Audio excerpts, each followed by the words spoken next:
In any difficult rental market, as investors, we want to know that we can increase our profits and maximize our returns.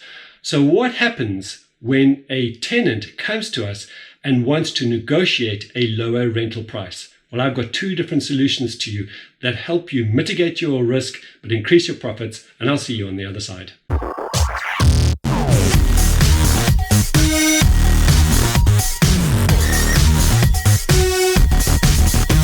I share a lot about some of the smart strategies that we can use as property investors to ensure that we maximize our profits and decrease our risk. And at the moment, as in any kind of crisis situation, we want to make sure we are on top of our game and putting in place certain techniques, tips, skills that will support us in the long term, especially when dealing with a lot of uncertainty.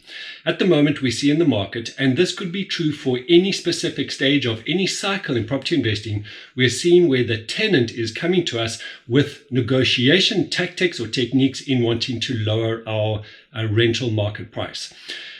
Now, I'm wanting to share two different techniques that you can use that will, in the long run, better support you if in the event you are looking to renegotiate your rental market price.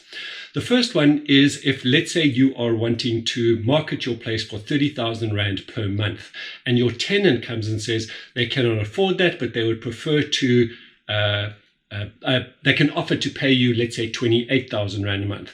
So there is a rental decrease that you're going to consider a loss if it is that you take up this tenancy. Now, there's a couple of things which are really useful to know around this, and I suggest you strategize it this way so that it actually makes it better for you.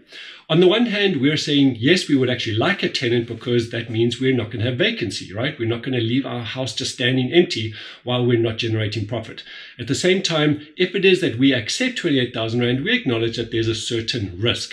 So there are two things which I put in place which come across as me coming to the table, but still looking at securing my risk. And these are twofold.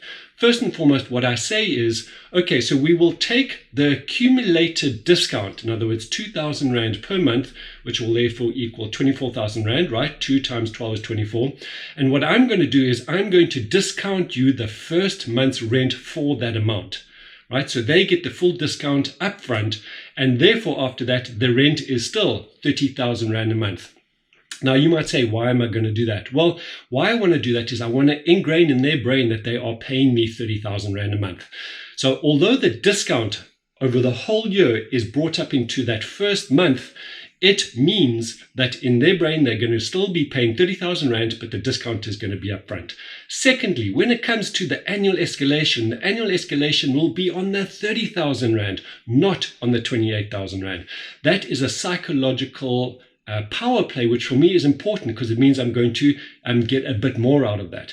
Secondly, if it is that they exit when their lease ends and a new tenant wants to come in, the new tenant is going to ask, what was the previous rental price? So which do you think is going to be better? I'm saying to them, well, it was 28,000 Rand or it was 30,000 Rand. Because if I say 30,000 Rand, the new tenant coming in is more likely going to be satisfied with paying either the same or more according to the rental escalations. I'm wanting to ensure that I have got my best foot forward and I'm in the best position to make this work better in the future after I have discounted that rent for this tenant. Secondly, the most important thing, though, to also secure it is to say to the tenant is that that discount is going to be applied to the first month's rent. So we want to make sure that our tenant doesn't default second or third month and then actually have benefited from the full year's discount all into the first month's rent. And therefore I say that if the tenant chooses to terminate the lease early for whatever reason, then that discount needs to get paid back to me in full. And that could obviously come out of the deposit that they've given me. In this way, it secures, it gives them a discount, but if they default, I'm going to still get the money back. That's important to me. And of course, moving forward from the rental escalation and the next year's or the following tenants, I'm going to be in a better negotiation power. So at the end of the day, they will still pay the same amount if they fulfill on each step of that lease. They will have the perceived payment of 28,000 Rand for the full 12 months, and that is a win-win for both of us. But I have secured myself from the discount that if they terminate early, I'm going to get that up front, or I'm going to get that paid back. and of course any subsequent annual escalation or new tenant coming in is going to be based on the higher amount, which is a win for me. The second one is I had a tenant who's come to me and said that they would like a decreased rent, but for a longer term, in other words, 2 years. And on the surface, we think, okay, that is a good option because that means we have a tenant for a longer period of time than just 12 months. But the risk here again is that they're saying to us that if they commit to a 2-year lease, then they're wanting something in return, which is a decreased rent. The risk for us is if they only stay for 6 months, they will have benefited from the lower rental, and we would lose out because obviously we're losing them, but they're not staying for the full term and we've discounted the rent. So in those situations, I again have a clause which says that I will give them that discounted rent, but that difference, that discounted amount is payable if they terminate early before the 2 years finish. So this is actually a really important point because it's not a penalty, right? It's a prepaid sum, which if they terminate early, this gets paid back to me because the agreement is that if you stay for 2 years, I will lower the rent. If you default in the 2 years, then you need to have paid the full rental price as per the original listing. Now, this is where people get it wrong, is they often drop the price, and then if the tenant does default, they will have lost out on both occasions. Firstly, because the tenant gets away with having just a lower rent, but also then now your place is vacant.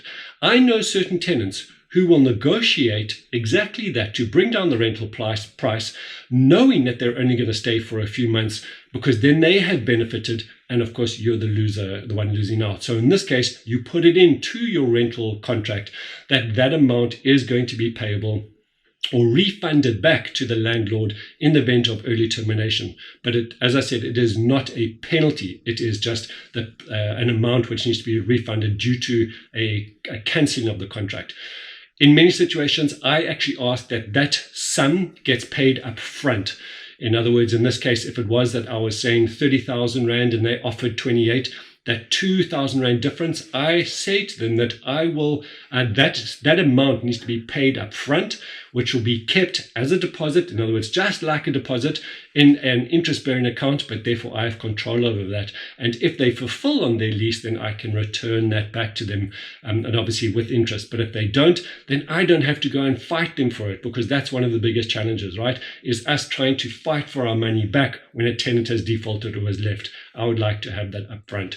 So there again, we have different strategies on how to make sure that we're maximizing our profits on our property and minimizing the risk. I really hope you enjoy that, and I'll see you on the other side.